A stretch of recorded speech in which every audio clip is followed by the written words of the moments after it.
Mon mari de nuit. Chapitre 3, première partie. Écrit par Ernestine Mbakou.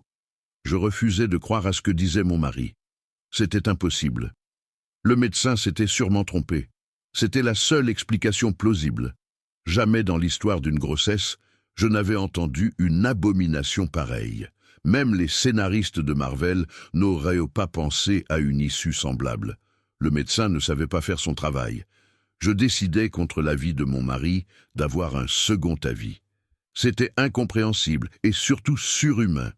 Je pris rendez-vous le jour même avec un autre cabinet. Carlos m'accompagnait. Il nous fallut 2 heures pour avoir le second avis.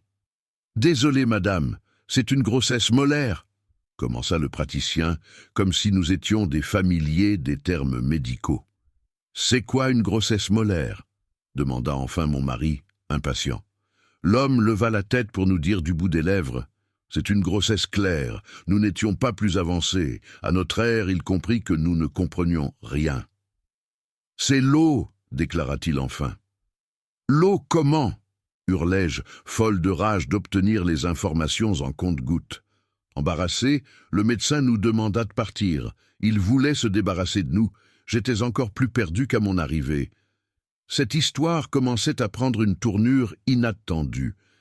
Carlos me dit qu'il devait y avoir une explication à ces échographies. Les médecins étaient censés nous rassurer et non nous plonger dans cet abîme d'incompréhension.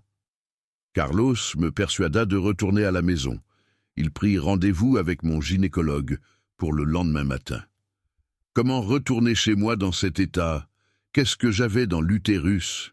Je commençais à avoir peur. « Tout ira bien, ma chérie.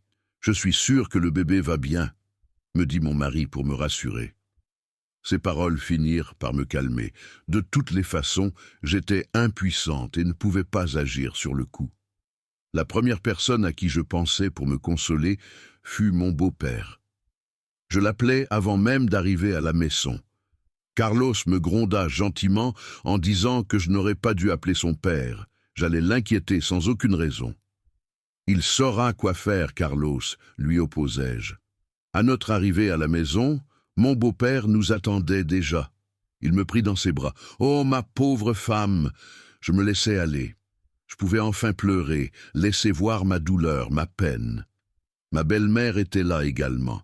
Elle commença à insinuer que c'était mon âge, le problème.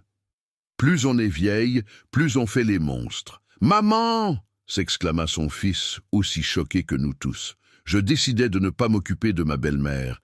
Elle avait toujours quelque chose à dire. Après le départ de mes beaux-parents, Carlos essaya une fois de plus de s'excuser pour les paroles méchantes dites par sa mère. Le roman entier est disponible sur Amazon, Fnac, YouScribe et Liretama. Abonnez-vous et partagez